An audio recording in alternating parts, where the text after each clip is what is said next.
बिस्मिल्लाहिर्रहमानिर्रहीम। अस्सलाम वालेकुम डियर स्टूडेंट्स, मेरा नाम है डॉक्टर वजीहा और अपने YouTube channel learn math with fun में आपको खुशामदीद कहती हूँ। स्टूडेंट्स, आज हम unit number 4 factorisation and algebraic manipulation की एक्सरसाइज 4.4 स्टार्ट करने लगे हैं, जो कि हमारे पास स्क्वायर रूट के बारे में है। तो सबसे पहले हम देखते हैं कि हमारे पास हम किन मेथड से स्क्वायर रूट फाइंड कर सकते हैं। How many methods of finding square root. Then हम अपनी एक्सरसाइज 4.4 जो कि हमारे इस 4 यूनिट की लास्ट एक्सरसाइज है उसकी तरफ मूव करते हैं। जी स्टूडेंट्स, ये देखिए, how many methods of finding square root. Square root find करने के कितने तरीके हैं। There are 2 methods of finding square root. Number 1 by factorisation, number 2 by division method. जैसे कि इससे पहले हमने एलसीएम फाइंड और एचसीएफ फाइंड किया था, तो वहाँ पे भी मैंने आपको बताया था कि एचसीएफ फाइंड करने के भी 2 ही मेथड्स होते हैं, by factorisation and by division method. Same इसी तरह हमारे पास स्क्वायर रूट फाइंड करने के लिए भी 2 मेथड्स हैं, by factorisation and by division method. तो सबसे पहले हम अपना 4.4 का जो क्वेश्चन नंबर 4 है, जिसमें हमने स्क्वायर रूट फाइंड करना है बाय फैक्टराइजेशन मेथड, उसको स्टार्ट करते हैं। जी स्टूडेंट्स, मैंने आपको बताया था कि फैक्टराइजेशन मेथड क्या होता है, कि फैक्टराइजेशन मेथड में हम क्या चीज़ें किस तरह से हम हमारे पास अगर 3 टर्म्स हैं तो हम इस पे पहले तो कोशिश करके देखते हैं कि अगर हम इस पे होल स्क्वायर कंप्लीट कर सके, a प्लस बी का होल स्क्वायर या a माइनस बी का होल स्क्वायर। होल स्क्वायर का फार्मूला कंप्लीट करने की पहले हम कोशिश करके देखते हैं। अगर वो अप्लाई हो जाता है तो ठीक है, नहीं तो उसके बाद देन हमारे पास और मेथड क्या होते हैं कि हम इस पर mid term break method use कर सकते हैं फैक्टराइजेशन के लिए, या अगर हमारे पास टर्म्स में से कुछ कॉमन निकल सकता है तो हम उसको कॉमन निकाल के इसको हम फैक्टराइजेशन कर सकते हैं। ठीक है, तो ये फैक्टराइजेशन के हमारे पास मेथड होते हैं। अच्छा जी, चलिए हम अपने पहले क्वेश्चन नंबर 1 का फर्स्ट पार्ट करते हैं। जी, हम पहले देखते हैं कि यहाँ पे क्या होल स्क्वायर कंप्लीट हो सकता है। अच्छा, होल स्क्वायर कंप्लीट होने के बाद हमारे पास किस तरह की टर्म्स होनी चाहिए। पहले हमें ए का स्क्वायर पता होना चाहिए, हमें बी का 2 हमारे पास ऐसी टर्म्स होनी चाहिए जो हमारे पास स्क्वायर कंप्लीट कर रही हो। देन हम एंड वाली टर्म, सेंटर वाली टर्म की तरफ फोकस करते हैं, क्या वो 2ab वाली बन रही है। अगर इस तरह की हमें टर्म्स बन जाए तो हम इसको a माइनस बी का होल स्क्वायर लिख सकते हैं। चलिए मैं चेक करती हूँ, मेरे पास फर्स्ट और लास्ट टर्म स्क्वायर कंप्लीट कर रही है। ये देखिए, फर्स्ट टर्म को मैंने लिखा x का स्क्वायर और लास्ट टर्म को मैंने लिख दिया 4 का स्क्वायर, यानी मुझे मिल गया a स्क्वायर और b स्क्वायर। अब मैंने दरमियान सेंटर वाली टर्म माइनस साइन के साथ ही अब मैंने इसको लिखना है 2ab की फॉर्म में। तो मेरे पास a क्या है, मेरे पास ax है, b मेरे पास आ गया 4। ये देखें 2 4 ज़र 8x, तो यानी मैंने अपनी टर्म्स को a square minus 2ab plus b square के फॉर्म में लिख लिया। इट्स मीन कि मेरी इन टर्म्स ने स्क्वायर कंप्लीट कर लिया है a माइनस बी का होल स्क्वायर। अब मेरे पास a माइनस बी का स्क्वायर होल स्क्वायर कंप्लीट हो चुका है, मैंने फैक्टराइजेशन तो कर ली है अपनी। ठीक है, अब मैंने इसका स्क्वायर रूट फाइंड करना है। ठीक है, ये देखिए मेरे पास टर्म क्या थी, मैंने x square minus 8x plus 16 की फैक्टराइजेशन की, मुझे आंसर मिला है x माइनस 4 का होल स्क्वायर। अब मैं फाइंड करने लगी हूँ इसका स्क्वायर रूट। तो मैंने इसके लिए क्या करना है, मैंने टेकिंग स्क्वायर रूट लेना है। ठीक है, मैंने इनका क्या ले लेना है, taking square root on both sides, दोनों साइड्स पे हमने इसका स्क्वायर रूट ले लेना है। यहाँ पे हमारे पास टर्म है x square minus 8x plus 16 जो कि हमारे पास क्वेश्चन था ओरिजिनल, और यहाँ हमारे पास क्या है, स्क्वायर और स्क्वायर रूट आपस में कैंसिल हो जाते हैं। ये प्रॉपर्टी है कि जब भी स्क्वायर रूट से कैंसिल हो तो हमारे पास प्लस माइनस दोनों साइन के साथ हमें आंसर मिल जाता है। तो हमने अपने टर्म्स का स्क्वायर रूट फाइंड कर लिया है बाय फैक्टराइजेशन मेथड। ठीक है students, okay. Then next question की तरफ मूव करते हैं। नेक्स्ट पार्ट हमारे पास है 9x square plus 12x plus 4। इस पर भी हम सबसे पहले चेक करके देखते हैं हमारे पास स्क्वायर कंप्लीट हो रहा है। तो फर्स्ट टर्म मेरे पास बन रही है 3x का स्क्वायर, और जो मेरे पास लास्ट टर्म है वो बन रही है 2 का स्क्वायर। अब सेंटर में क्योंकि साइन प्लस का है तो मैं प्लस 2ab की फॉर्म में अपनी लिखने लगी हूँ। प्लस 2, a मेरे पास था 3x, b मेरे पास था 2, तो अब मेरे पास ये फार्मूला कंप्लीट हो गया है a plus B whole square का। देन मैंने अब क्या ले लेना है, मैंने अब ले लेना है taking square root.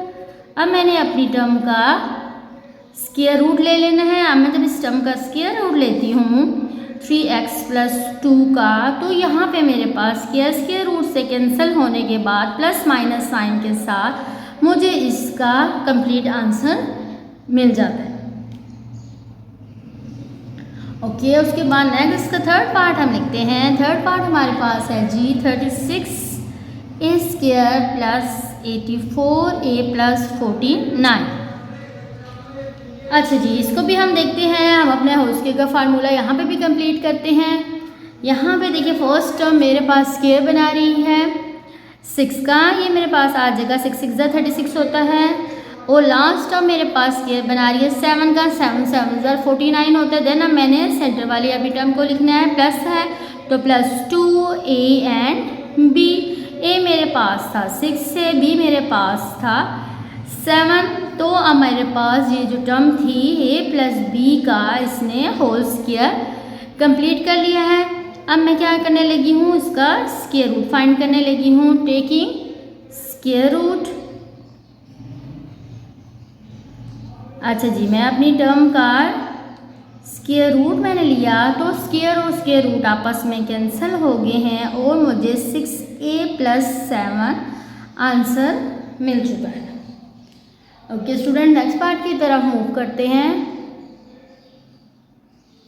Next part में जी हम देख सकते हैं कि फर्स्ट टर्म हमारे पास किसका स्क्वायर कंप्लीट कर रही है 8 का, 8 8 64 होता है तो 8y का स्क्वायर। लास्ट वाली टर्म मेरे पास कंप्लीट कर रही है 2 का स्क्वायर। सेंटर वाली टर्म का साइन माइनस है तो -2a और b हम लिखने लगे हैं।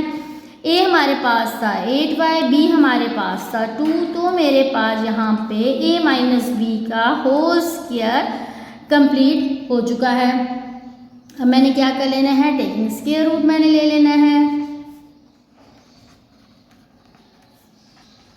स्क्वायर रूट मैंने लिया, इसके बाद फिर मेरे पास 8y - 2 का होल स्क्वायर आया। होल स्क्वायर मेरे पास कैंसिल आउट हो गया और प्लस माइनस साइन के साथ 8y - 2 मुझे आंसर मिल गया है।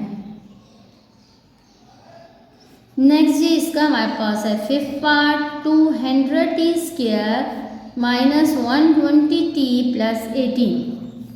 ओके स्टूडेंट्स, यहाँ पे आप देख सकते हैं कि जो फर्स्ट टर्म और लास्ट टर्म है मेरे पास स्क्वायर कंप्लीट नहीं कर रही। 200 भी किसी टर्म का स्क्वायर नहीं बना रही है, 18 भी किसी टर्म का स्क्वायर नहीं बना रही। तो मैंने यहाँ पे करना क्या है, इससे पहले कि मैं मिड टर्म ब्रेक मेथड की तरफ जाऊँ मैं पहले चेक करती हूँ क्या मैं अपनी इस टर्म में से कुछ कॉमन ले सकती हूँ। कॉमन लेने के बाद क्या मेरी टर्म स्क्वायर कंप्लीट करती हैं या नहीं। तो मैं सबसे पहले यहाँ से चेक करती हूँ। आप स्टूडेंट्स हम देख सकते हैं कि 2 हम हर टर्म से कॉमन ले सकते हैं। तो मैंने क्या करने लगी हूँ, मैं सबसे पहले टेकिंग कॉमन लेने लगी हूँ। क्या चीज़, 2 को मैं कॉमन लेने लगी हूँ होल टर्म से। अच्छा जी, मैं 2 को यहाँ से कॉमन लेती हूँ तो मेरे पास आ जाएगा 100t स्क्वायर। यहाँ से मेरे पास बच जाएगा 60t प्लस यहाँ से मेरे पास बच जाएगा 9। अच्छा अब स्टूडेंट्स अब आप देख सकते हैं अगर मैं इस 2 को अभी छोड़ दूँ तो अंदर वाली जो टर्म्स हैं मेरे पास होल स्क्वायर कंप्लीट कर रही है। देखिए फर्स्ट टर्म मेरे पास होता है 10 का स्क्वायर, लास्ट टर्म मेरे पास है 3 का स्क्वायर। फर्स्ट और लास्ट टर्म मेरे पास स्क्वायर कंप्लीट कर रही है। देन मैंने सेंटर वाली चीज़ को 2ab की फॉर्म में भी लिख दिया है। ये देखिए 2 3 6, 6 10 60, तो यानी सेंटर वाली टर्म ने भी हमारे पास फार्मूला कंप्लीट कर दिया। तो इस 2 को बाहर ही हम रखते हैं और अंदर हमारे पास a - b का होल स्क्वायर कंप्लीट हो चुका है। देन अब जब मेरे पास स्क्वायर कंप्लीट हो जाता है तो हमने क्या करना होता है, हमने स्क्वायर रूट लेना होता है। अब मैं लेती हूँ जी इसका square root, taking square root. Okay then मैंने अब लेना है, आप स्टूडेंट्स यहाँ देखिए मेरे पास इस पूरी टर्म के ऊपर स्क्वायर रूट आ रहा है 10t - 3 का होल स्क्वायर। अच्छा जी, अब मैं करती क्या हूँ, मैं 2 के ऊपर अलग से स्क्वायर रूट ले सकती हूँ क्योंकि हमारी प्रॉपर्टी के मुताबिक हम स्क्वायर रूट 2 टर्म्स अगर हैं उनका अलग स्क्वायर रूट ले सकते हैं। अच्छा जी, यहाँ तो ये टर्म इससे कैंसिल आउट हो जाती है, लेकिन यहाँ पे क्योंकि स्क्वायर नहीं बना हुआ तो ये टर्म क्योंकि मेरे पास स्क्वायर रूट से बाहर नहीं आ सकती है तो मैंने प्लस माइनस साइन के साथ यानी √2 इसी तरह लिखा। और ये टर्म क्योंकि स्क्वायर रूट से बाहर आ चुकी है इसलिए प्लस माइनस साइन के साथ ये जो है हमारा आंसर हमें मिल चुका है। ओके उसके बाद जी हमारे पास इसका 6 पार्ट हम अप्लाई करते हैं। 6 पार्ट में अब हमारे पास क्या है, 6 पार्ट हमारे पास है जी 40x² + 120x + 90। जो स्टूडेंट्स यहाँ से भी आप देख सकते हैं कि फर्स्ट टर्म और लास्ट टर्म हमारे पास स्क्वायर कंप्लीट नहीं कर रही है, तो मैं यहाँ से भी देखती हूँ कि मेरी टर्म्स कुछ कॉमन निकल सकती हैं, तो उसको निकालते हैं। उसके बाद हम चलते हैं कि क्या हमारे पास स्क्वायर कंप्लीट होते हैं या नहीं। ओके, देखते हैं जी यहाँ से हम क्या चीज़ कॉमन निकाल सकते हैं। यहाँ से हमने निकाला टेकिंग कॉमन 10। आप देख सकते हैं कि 10 हर टर्म में मौजूद है, तो मैंने 10 को कॉमन निकाल लिया। मैं 10 कॉमन निकालती हूँ, मेरे पास यहाँ पे क्या बचेगा 4x², मेरे पास बचेगा यहाँ पे मेरे पास आ जाएगा प्लस 12x प्लस 9। ओके, अब आप देखिए with in the bracket first term और लास्ट टर्म मेरे पास स्क्वायर कंप्लीट कर रही है। फर्स्ट टर्म मेरे पास होता है 2x का स्क्वायर, देन मेरे पास लास्ट टर्म जो है वो बना रही है 3 का स्क्वायर। सेंटर में साइन क्योंकि प्लस का है, तो प्लस के साथ मैं इसको 2ab की फॉर्म में अपनी टर्म्स को मैंने लिख दिया। देन 10 इसी तरह आया और अंदर मेरे पास a प्लस बी का होल स्क्वायर का फार्मूला कंप्लीट हो चुका है। अब मैंने करना क्या है कि मैं दोनों तरफ यहाँ पे ले लेती हूँ स्क्वायर रूट। अच्छा जी, ओके, अब मैंने यहाँ पे लिया taking square root.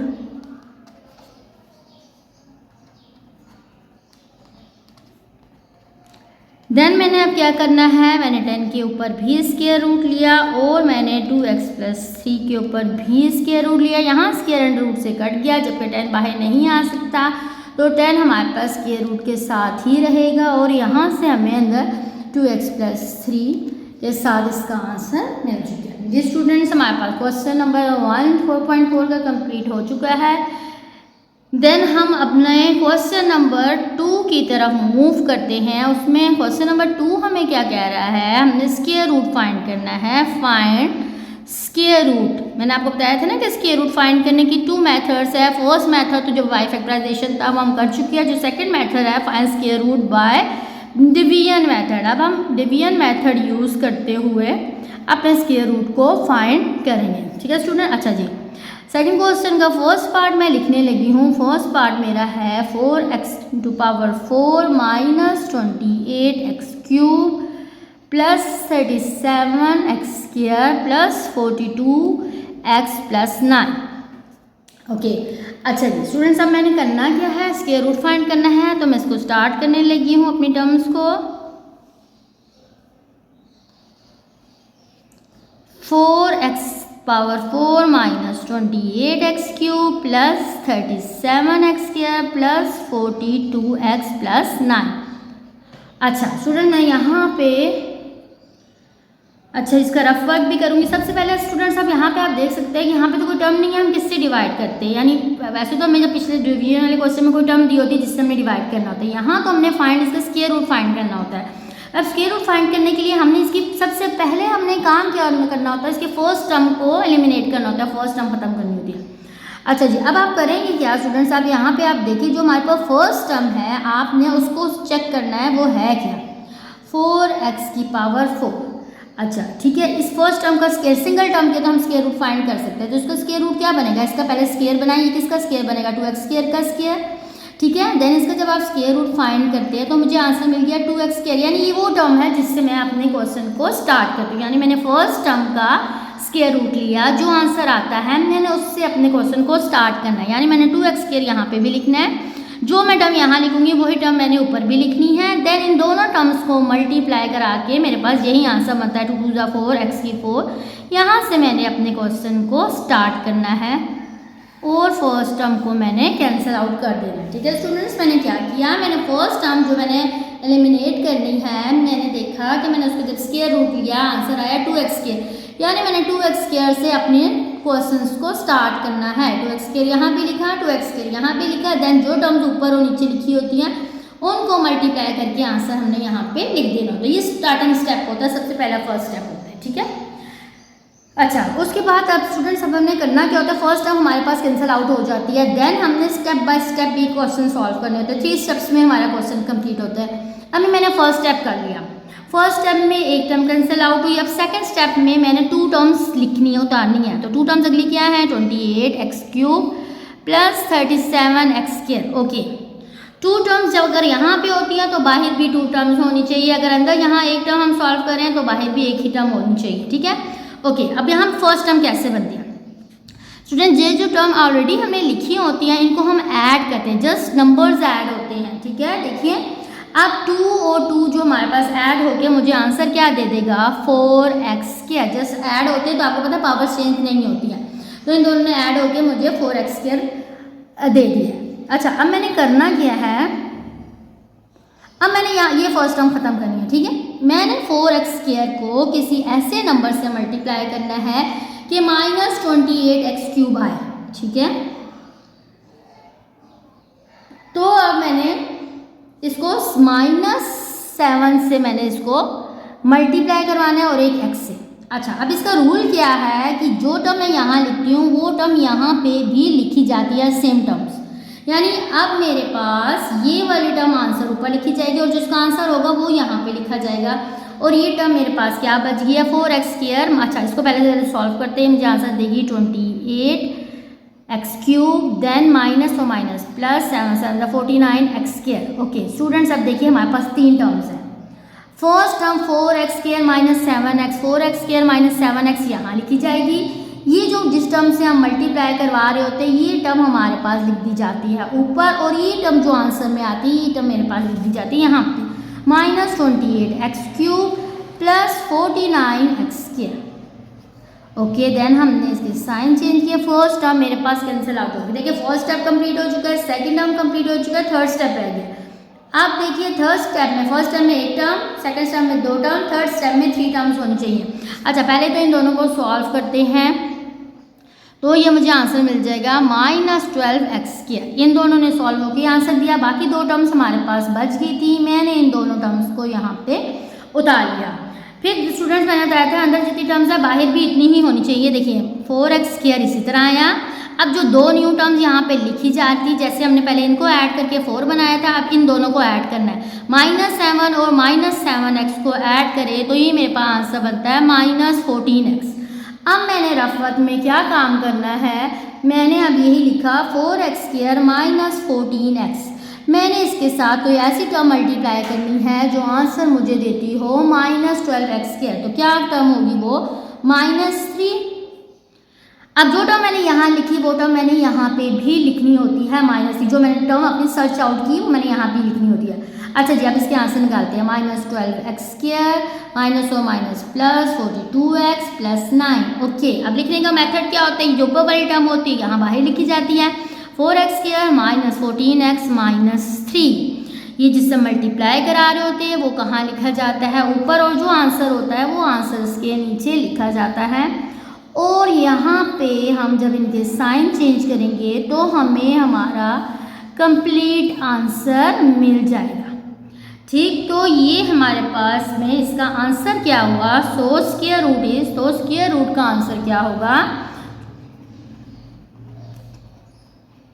Square root के साथ जब भी हम टर्म को लिखते हैं तो प्लस माइनस साइन के साथ लिखी जाती है, और ये जो टर्म हमारे पास ऊपर होती है ये हमारे पास स्क्वायर रूट का इसका आंसर आ जाता है। ठीक है students, okay then move to the next question. जी स्टूडेंट्स, ये देखिए सेकंड पार्ट में अब हम फिर स्टार्ट करते हैं। अब मैंने फर्स्ट टर्म देखनी है, ये किसका स्क्वायर बना रही है।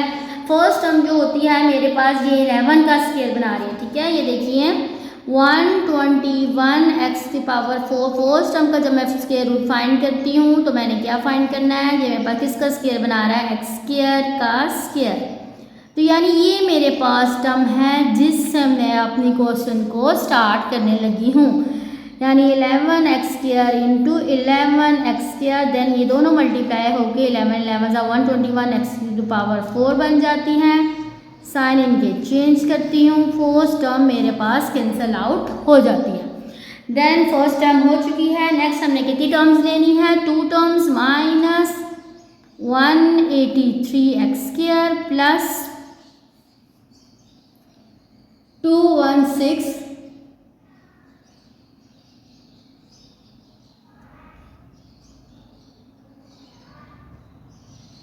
जी स्टूडेंट्स, वो एक टर्म बीच में मिसिंग मैंने कर दी थी, तो क्वेश्चन में लिखते हुए ये एक टर्म थी -198x³, मैंने यहाँ पे 198x³ उतारा। नेक्स्ट टर्म मैंने उतारी 183x स्क्वायर। जी, जो 2 टर्म्स यहाँ पे मौजूद हैं तो यहाँ पे भी बाहर भी हमारे पास 2 टर्म्स ही होंगी। फर्स्ट टर्म हम कैसे लिखते हैं, जो टर्म ऑलरेडी हमारे पास मौजूद थी हमने इनको ऐड करके यहाँ पे इसका आंसर निकालना होता है।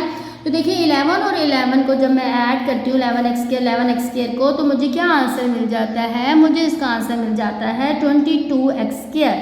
देन मैंने रफ में करना क्या है, मैंने 22x² को मल्टीप्लाई करवाना है किसी ऐसे नंबर से कि मुझे -198x³ मिल जाए। तो मैं यहाँ पे -9x के साथ इसको मल्टीप्लाई कराने लगी हूँ। तो जिस टर्म से यहाँ मल्टीप्लाई करती हूँ यही टर्म यहाँ पे भी लिखी जाती है। देन अब मल्टीप्लाई करवाना मैं शुरू करती हूँ।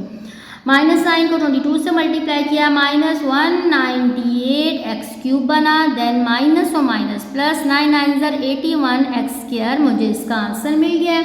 अब हम इसको कैसे लिखते हैं कि ये जो टर्म होती है ऊपर 22x² -9x यहाँ पे लिखी जाती है, जिस टर्म से मल्टीप्लाई किया जाता है वो टर्म ऊपर लिख दी जाती है, एंड जो नीचे आंसर होता है वो हमने अपने आंसर के नीचे लिख देना होता है। देन जी मैंने क्या करना है, इनके साइन चेंज कर देने हैं, ये टर्म हमारे पास कैंसिल आउट हो जाएगी। अब हमारे पास कितनी टर्म्स होनी चाहिए, क्योंकि थर्ड स्टेप है तो थर्ड स्टेप में हमारे पास 3 टर्म्स होनी चाहिए। जी, तो ये मेरे पास इन दोनों टर्म्स ने सॉल्व होकर आंसर बना दिया -264x² और लास्ट 2 टर्म 216x प्लस 144, मेरे पास 3 टर्म्स यहाँ पे आ गई हैं। तो आउटसाइड भी 3 टर्म्स ही होनी चाहिए। ओके, फर्स्ट टर्म हमारे पास इसी तरह मैंने उतार दी 22x²। अब देखिए जो न्यू टर्म्स मैंने लिखी थी वो 9x थी, तो इन दोनों को ऐड करें, -9 और -9 ऐड होके मेरे पास बन जाता है -18x। देन अब रह गया लास्ट टर्म यहाँ पे लिखना। लास्ट टर्म हम कैसे निकालते हैं, मैंने यहाँ अपने रफ वर्क में आई 22x² -18x। देन मैंने अपने 22 को ऐसे नंबर से मल्टीप्लाई करवाना है कि -264 मेरे पास आंसर बच जाए, मिल जाए मुझे। तो मैं यहाँ पे इसको मल्टीप्लाई करवाती हूँ -12 से, यहाँ पर से मल्टीप्लाई हो के मुझे आंसर देगा -264x²। ओके, यहाँ -12 है तो यहाँ पे भी -12 ही मैंने लिखना है। ओके, -12 को मैंने 18 से मल्टीप्लाई करवाना है, मुझे प्लस के साथ 216 आंसर मिल गया। सेम इनको मल्टीप्लाई किया 144, मुझे इसका आंसर मिल गया। अब हमें इसको लिखना कैसे है, ये देखिए 22x² -18x -12 मैंने यहाँ लिखा, -12 जिससे मल्टीप्लाई करवा रही हूँ मैंने ऊपर लिख देना होता है, और आंसर यहाँ मेरे इन आंसर्स के नीचे लिख दिए जाते हैं। देन मैंने इनके जब साइन चेंज करूँगी तो यहाँ पे मेरे पास ये सारी टर्म्स आपस में कैंसल आउट हो जाएंगी और मुझे अपने टर्म में स्क्वायर रूट का आंसर मिल जाएगा। तो मेरे पास स्क्वायर रूट क्या मिला है, the square root is plus minus sign के साथ 11x² -9x -12, ये मेरे पास रिक्वायर्ड इसका आंसर है। नेक्स्ट क्वेश्चन की तरफ मूव करते हैं। जी स्टूडेंट्स, थर्ड पार्ट की तरफ मूव करते हैं। इसके देखिए फर्स्ट टर्म किसका स्क्वायर, x की 4 मेरे पास, मैं इसका स्क्वायर रूट लेती हूँ। ये किसका स्क्वायर कंप्लीट कर, x² का स्क्वायर। इट्स मीन मैंने अपना क्वेश्चन स्टार्ट करना है x² से। जो टर्म यहाँ लिखी जाती है यहाँ लिखी जाती है, इन दोनों को मल्टीप्लाई किया जाता है तो आंसर बन जाएगा x⁴। जी, यहाँ मेरे पास टर्म कैंसल आउट हो गया। अब नेक्स्ट स्टेप में मैंने कितनी टर्म्स उतारनी है, 2 टर्म्स -10x³ प्लस 27x² और y²। अंदर 2 टर्म्स है तो बाहर भी कितनी टर्म्स होनी चाहिए, 2 ही होनी चाहिए। इन दोनों टर्म्स को ऐड करके यहाँ हमें लिखना है, यहाँ क्या है 1, यहाँ भी क्या है 1, 1 और 1 ऐड होगा तो क्या बन जाएगा 2x²। अच्छा जी, फिर आप वर्क की तरफ जाते हैं। मैंने क्या करना है, 2x² को मैंने ऐसी टर्म से मल्टीप्लाई करना है जो मुझे आंसर दे -10x³ और y -5x × y। ये मेरे पास वो टर्म हो जाएगी। तो इस टर्म को मैंने यहाँ पे भी लिखना है। देन अब इस टर्म को मैंने दोनों से मल्टीप्लाई कराने लगी हूँ। मुझे क्या आंसर मिल जाएगा, -10x³ y plus 25x² y²। Then जी मैंने ये आंसर यहाँ बाहर लिखा 2x² माइनस 5xy। देन जिस टर्म से मल्टीप्लाई कराते हैं वो टर्म हमारे पास यहाँ ऊपर क्वेश्चन में लिख दी जाती है। देन मेरे पास आंसर यहाँ इन टर्म्स के नीचे लिख दिया जाता है। देन मैंने क्या करना है, इनके साइन चेंज करने हैं और टर्म्स हमने कैंसल आउट कर देनी है। यहाँ से मुझे आंसर 27 में से 25 में निकालती हूँ तो मुझे क्या आंसर मिलेगा 2x² y²। फर्स्ट टर्म ये, बाकी 2 टर्म्स मैंने यहाँ से उतार ली हैं। अब मेरे पास 3 टर्म्स हैं अंदर, तो बाहर भी कितनी टर्म्स होनी चाहिए, 3 ही टर्म्स होनी चाहिए। फर्स्ट टर्म क्या होती है जी, एज इट इज़ उतर जाएगी 2x² माइनस, ये देखिए माइनस 5xy, माइनस 5xy से सॉल्व होगा, ऐड होगा तो मुझे क्या आंसर देगा माइनस 10xy। देन मैंने अपने रफ वर्क की तरफ मूव करना है। मैंने करना क्या है, यहाँ पे मैंने 2x² माइनस 10xy को ऐसे नंबर से मल्टीप्लाई करना है कि मुझे 2x² y² मिल जाए। 2x² तो पहले मौजूद है, जस्ट मुझे यहाँ पे y² मिलना चाहिए, तो y² मैंने यहाँ पे भी डाल दिया। देन फिर मुझे क्या हुआ, फिर मैंने इनको आपस में जब मल्टीप्लाई करवाया तो मुझे 2x² y² मिला माइनस 10xy।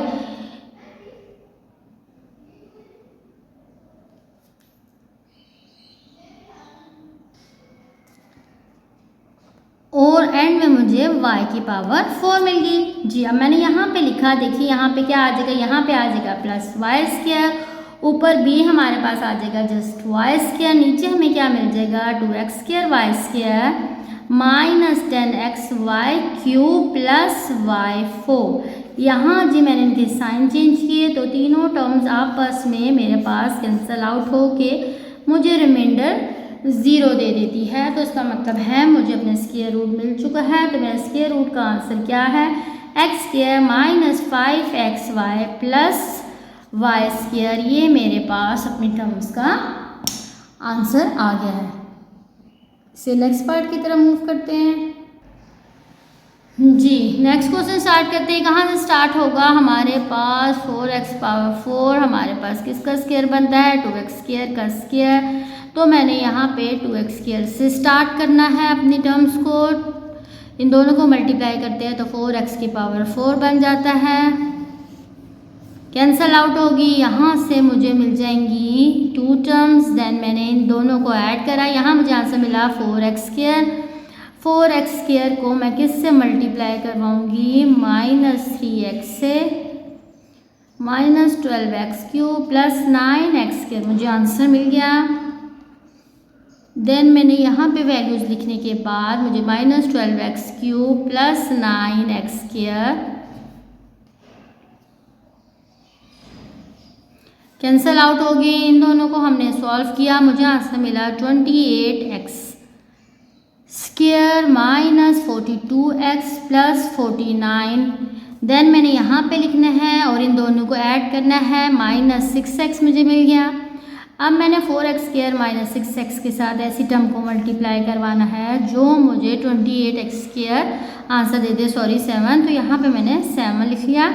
ये 28x² मुझे मिल गया, माइनस इसने मुझे 42x प्लस 49 आंसर दिया, प्लस 7 यहाँ लिखा जाएगा। देन मैंने इनके नीचे इनके आंसर्स 42x प्लस 49 लिख के इनके साइन मैंने चेंज कर दिए। तो टर्म्स मेरे पास सारी के सारी कैंसल आउट हो चुकी है और मुझे यहाँ पे रिमाइंडर 0 मिल चुका है। तो देन मुझे स्क्वायर रूट का आंसर इसके मिल गया है 2x² minus 3x plus 7। Okay students, हमारा क्वेश्चन नंबर 2 भी कंप्लीट हो चुका है। अब हम क्वेश्चन नंबर 3 की तरफ चलते हैं। पहले इसको रीड करते हैं। क्वेश्चन नंबर 3 में हमें क्या कहा जा रहा है जी स्टूडेंट। क्वेश्चन नंबर 3 क्या है, an investor return Rx in rupees after investing x 1000 rupees is given by quadratic expression. ये क्वाड्रेटिक एक्सप्रेशन गिवन है। क्वाड्रेटिक एक्सप्रेशन किसको कहते हैं, जिसमें वेरिएबल की हाईएस्ट पावर 2 हो। देखिए यहाँ पे वेरिएबल की हाईएस्ट पावर 2 है इन सारी टर्म्स में, तो ये हाईएस्ट पावर 2 वाली इक्वेशन को हम क्वाड्रेटिक इक्वेशन, ये क्वाड्रेटिक एक्सप्रेशन है, तो ये क्वाड्रेटिक एक्सप्रेशन क्योंकि x इंटू पावर 2 है यहाँ पे, ठीक है। अच्छा, अब वो क्या कह रहे हैं, फैक्टराइज पहले इसको हमने करना है। कब फैक्टराइज करना है, फैक्टराइज द एक्सप्रेशन, इसको फैक्टराइज करें and find the investment level that result in 0 return, यानी रिटर्न Rx को जिसको शो किया गया है 0 रिटर्न होना चाहिए। यानी जब हम इसको फैक्टराइजेशन करेंगे तो हमने यहाँ ये जो रिटर्न है RX इसको 0 के इक्वल पुट कर लेना है और इसके आंसर्स हमने यहाँ से फाइंड कर लेने हैं। ठीक है स्टूडेंट्स, तो चलिए इस क्वेश्चन को हम अपने क्वेश्चन नंबर 4 को हम स्टार्ट करते हैं। ये देखिए यहाँ पे हमें क्या है, क्वाड्रेटिक एक्सप्रेशन गिवन है। तो अब मैंने इस क्वाड्रेटिक एक्सप्रेशन में क्या करना है, इन्होंने कहा क्या है कि कब हमने इसमें फैक्टराइजेशन करें, जब ये जो रिटर्न हमें गिवन है, जो हमें दिया हुआ है, वो 0 को रिटर्न हो। ठीक है, तो यहाँ पे मैंने क्या सबसे पहले इसका करना है, सबसे पहले ये देखिए क्वाड्रेटिक एक्सप्रेशन है तो हमने फाइंड करना है to find the investment level results in 0z, results in 0 return. ठीक है, तो रिटर्न है RX से शो किया हुआ है, तो यहाँ पे ये हमारे पास किसके इक्वल हम पुट कर देंगे। तो यहाँ से इसका क्या मतलब है कि मैंने R(x) को पुट कर दिया 0। ठीक है, और ये जो मेरे पास क्वाड्रेटिक एक्सप्रेशन था मैंने इसको इक्वेशन 1 का नाम दे दिया, तो मैंने यहाँ पे RX को 0 पुट कर दिया। ठीक है, अब मैंने राइट किया इक्वेशन 1, तो मैंने इक्वेशन 1 को राइट किया तो उसमें RX को मैंने क्या सेट कर दिया 0 के इक्वल। देन मेरे पास आ गया -x² + 6x - 8। स्टूडेंट सबसे पहले तो मैं यहाँ पे क्या करती हूँ, यहाँ से तो पहले मैं नेगेटिव साइन कॉमन निकालती हूँ, तो इन तीनों टर्म्स के साइन क्या हो जाएंगे 0 हो जाएंगे। देन 0 को दूसरी तरफ जाके डिवाइड करेंगे तो यहाँ पे इसका साइन 0 खत्म हो जाएगा, नेगेटिव साइन खत्म हो जाएगा, जस्ट मेरे पास ये हमारे पास इक्वेशन रह जाएगी। अब देखिए अब यहाँ पे हमारे पास क्या है, फैक्टराइजेशन करनी है, मिड टर्म ब्रेक मेथड लगेगा क्योंकि फर्स्ट और लास्ट टर्म क्योंकि इसके कंप्लीट नहीं कर रही है, तो मैंने यहाँ पे mid term break method use कर रही हूँ। तो मिड टर्म ब्रेक मेथड मेरे पास क्या होता है, x² फर्स्ट टर्म और लास्ट टर्म इसी तरह लिखनी होती है। मिड वाली टर्म को मैंने ब्रेक डाउन करना होता है, तो मैं इसको 4 और 2 के फॉर्म में मैंने इसको ब्रेक कर दिया। तो यहाँ से मुझे क्या आंसर मिल गया है, x² - 4x - 2x + 8। First 2 terms मैंने लिखनी होती है एक ब्रैकेट में, देन फिर माइनस साइन कॉमन निकालने की वजह से दोनों के साइन चेंज हो जाएंगे। यहाँ से मैंने कॉमन निकाल लिया है x, यहाँ से मैंने कॉमन निकाल लिया 2, तो मुझे x - 4 और x - 2 पेयर्स 0 के इक्वल मिल चुके हैं। अब देखिए स्टूडेंट्स, इन दो फैक्टर्स का प्रोडक्ट हो रहा है, तो कब दो चीज़ों का प्रोडक्ट 0 के इक्वल होता है, अगर हो सकता है कि x - 4 वाला फैक्टर 0 के इक्वल हो तब इन दोनों का प्रोडक्ट 0 आ रहा है, या ये हो सकता है कि x - 2 वाला फैक्टर 0 है तब इन दोनों के प्रोडक्ट 0 आ रहे हैं। इसमें इनकी दोनों पॉसिबिलिटी है। इसका क्या मतलब है कि ये हो सकता है कि x - 4 वाला फैक्टर 0 के इक्वल है और या x - 2 वाला फैक्टर 0 के इक्वल है। तो यहाँ से मैं x का आंसर निकाल सकती हूँ, x को इधर ही रहने देती हूँ, तो ये क्या हो जाएगा 0 + 4, यहाँ से x का आंसर मिलेगा।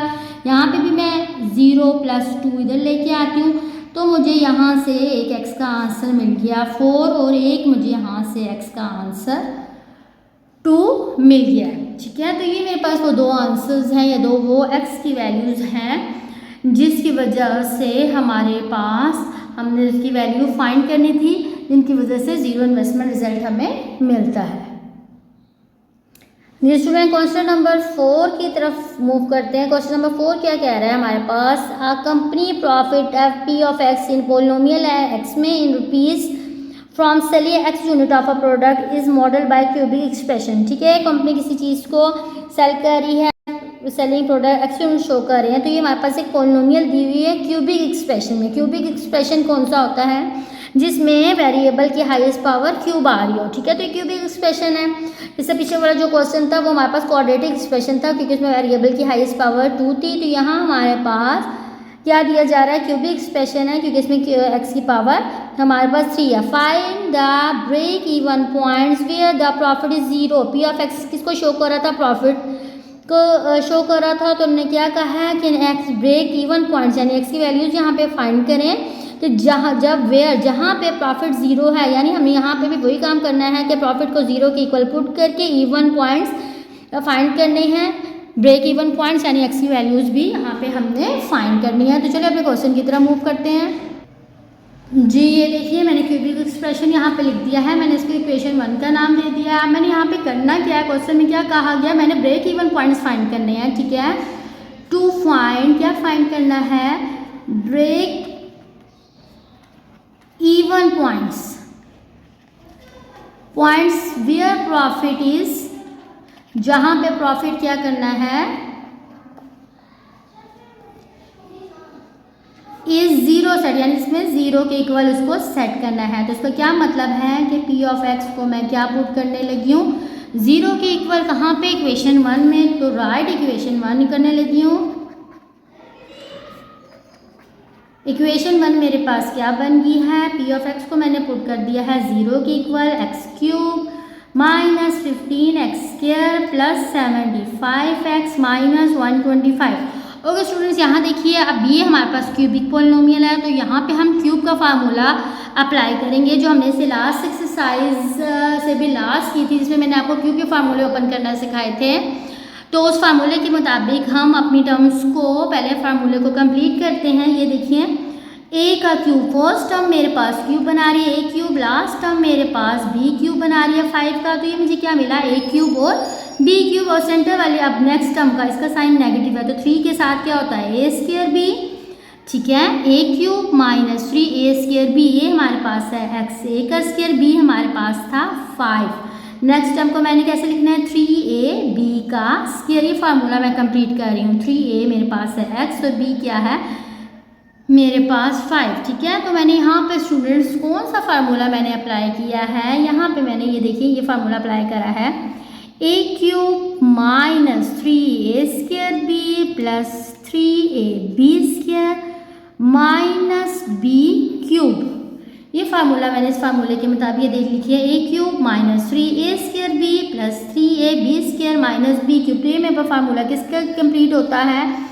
ये मेरे पास a माइनस बी के होल क्यूब का फार्मूला कंप्लीट होता है। तो यहाँ पे इसका मतलब है ये मेरे पास a माइनस बी, a मेरे पास x है, b मेरे पास 5, तो a माइनस बी के होल क्यूब का फार्मूला कंप्लीट हो चुका है। मैंने फाइंड करना है x की वैल्यूज़, लेके मेरे पास x क्लोज है क्यूब के अंदर, जब तक मैं क्यूब रूट लेके इसकी क्यूब पावर को ख़त्म ना कर दूँ मुझे x का आंसर फाइंड नहीं हो सकता।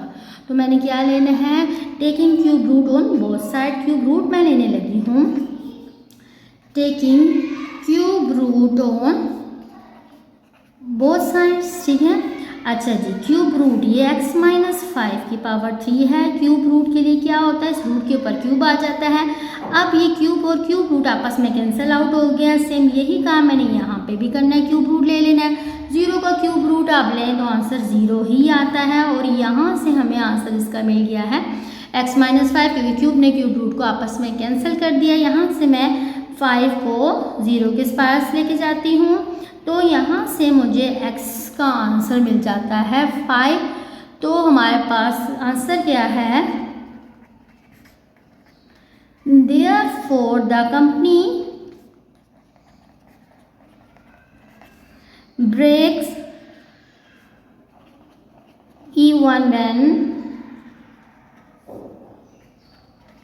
they sell 5 units of x किसको शो कर रहा था, यूनिट ऑफ प्रोडक्ट को, तो ठीक है। तो 5 यूनिट्स ऑफ जब प्रोडक्ट वो सेल कर लेगा तो कंपनी इवन ब्रेक डाउन उसका होगा, ठीक है। तो स्टूडेंट यहाँ पे हमारा इसका आंसर कंप्लीट हो चुका है। नेक्स्ट पार्ट की तरफ मूव करते हैं इसके।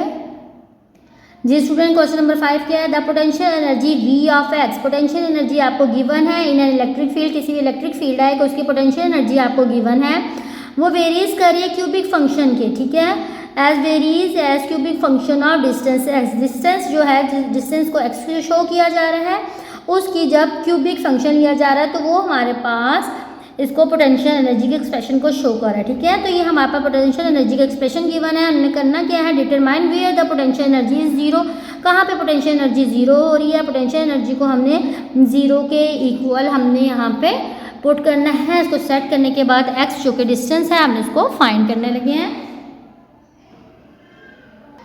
ये देखिए मैंने क्या किया है, मैंने पोटेंशियल एनर्जी का एक्सप्रेशन लिखा है यहाँ पे। तो मैंने करना क्या है, वो पॉइंट फाइंड करने हैं जब पोटेंशियल एनर्जी को हमने 0 के इक्वल सेट करना है। पोटेंशियल एनर्जी को हमने जीरो के इक्वल सेट कर दिया। ये देखिए मैंने वी ऑफ एक्स को जीरो के इक्वल सेट करने के बाद अपनी इक्वेशन लिख दिया। अच्छा जी, अब मैं इसको सॉल्व करने लगी हूँ। देखिए यहाँ पे सबसे पहले तो मुझे नज़र आ रहा है 2 और x मैं कॉमन ले सकती हूँ अपनी सारी टर्म्स में से, तो मुझे क्या मिल जाएगा x square minus 3x plus 2। ठीक, देन मैंने क्या किया 2x मैंने इसी तरह रहने दिया। यहाँ पे मैं इन टर्म्स के क्या करने लगी हूँ, mid term break method use कर रही हूँ। एक्स स्क्वायर और प्लस 2 मैंने इसी तरह लिखा। 3 को मैंने स्प्लिट करना है 2 पार्ट्स में, तो मैंने इसको किस तरह किया 2 + 1 की फॉर्म में। यहाँ मेरे पास X square minus 2x minus 1x plus 2 आ जाएगा। Then x square minus 2x को एक ब्रैकेट में माइनस साइन कॉमन की निकालने की वजह से साइन यहाँ पे मुझे चेंज हो जाएंगे मेरे। यहाँ से मैंने x कॉमन निकाला, यहाँ से मैंने 1 कॉमन निकाल लिया। देन मेरे पास x माइनस 2x माइनस 1 इसके पेयरिंग हो गया। अच्छा स्टूडेंट्स, अब देखिए इन सब का प्रोडक्ट जीरो है। इसका क्या मतलब है कि हो सकता है कि ये 2x की वजह से इनका प्रोडक्ट जीरो आ रहा हो, या x माइनस 2 की वजह से इन तीनों का प्रोडक्ट जीरो आ रहा हो, या x माइनस 1 वाला पेयर जीरो के इक्वल है, इस वजह से इनकी प्रोडक्ट जीरो आ रही है। इसलिए मैंने तीनों को जीरो के इक्वल लिख दिया। अब स्टूडेंट 0 2 तो इक्वल नहीं हो सकते हैं, तो इसका क्या मतलब है कि हमारे पास यहाँ से x का आंसर मिल जाएगा 0, 2 उधर पे आएगा तो यहाँ से मुझे दूसरा x का आंसर मिल जाएगा 2, और यहाँ से 1 इस तरफ आएगा तो यहाँ से मुझे x का आंसर 1 मिल जाएगा। तो मुझे क्या हो गया है, मैंने अपने फाइंड कर लिए हैं वो पॉइंट्स। तो मैं आखिर में इसकी स्टेटमेंट यहाँ पे क्या लिखूंगी, द पोटेंशियल एनर्जी। तो मुझे क्या पॉइंट्स मिले हैं, so points where potential energy is zero, जहाँ पे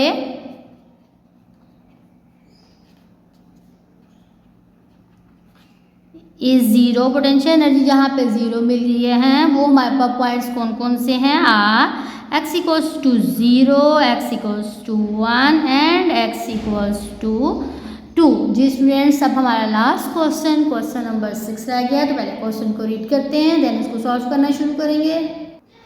जी क्वेश्चन नंबर 6 क्या है, इन structural engineering the deflection y ऑफ x of beam is given by, हमें डिफ्लेक्शन गिवन है y ऑफ x से की फॉर्म में किसी बीम की, जो कि हमें क्वाड्रेटिक एक्सप्रेशन के तौर पे गिवन है। हमने वो फाइंड पॉइंट करना है जहाँ पे जीरो डिफ्लेक्शन होगी। तो जीरो डिफ्लेक्शन y ऑफ x डिफ्लेक्शन को शो कर है, तो जीरो डिफ्लेक्शन मीन y ऑफ x को हमने जीरो के इक्वल पुट कर देना है। जी स्टूडेंट्स, ये देखिए सबसे पहले मैंने क्या किया, मैंने एक्सप्रेशन लिखा, डिफ्लेक्शन ऑफ अ बीम की इक्वेशन लिख दी, एक्सप्रेशन लिख दिया। अब हमने क्या है वो पॉइंट फाइंड करना जहाँ डिफ्लेक्शन जीरो के इक्वल शो हो रहा हो, तो मैंने y ऑफ x को जीरो के इक्वल सेट कर दिया। Mid term break method use करते हुए मुझे यहाँ से x की 2 वैल्यूज़ मिल चुकी हैं। एक x की वैल्यू मुझे 3 मिली है और एक x की वैल्यू मुझे 1 मिल गई है। सो पॉइंट्स जहाँ पे डिफ्लेक्शन जीरो है वो कौन से पॉइंट्स हैं, वो x equals to 1 and x equals to 3 है। जी स्टूडेंट्स, के साथ ही हमारा 4.4 एक्सरसाइज, जो कि हमारी 4 यूनिट की लास्ट एक्सरसाइज थी, वो कंप्लीट हो चुकी है। आपको मेरा आज का लेसन अच्छा लगा हो, समझ आया हो, तो मेरे चैनल को लाइक और सब्सक्राइब ज़रूर कीजिएगा। अल्लाह हाफिज़।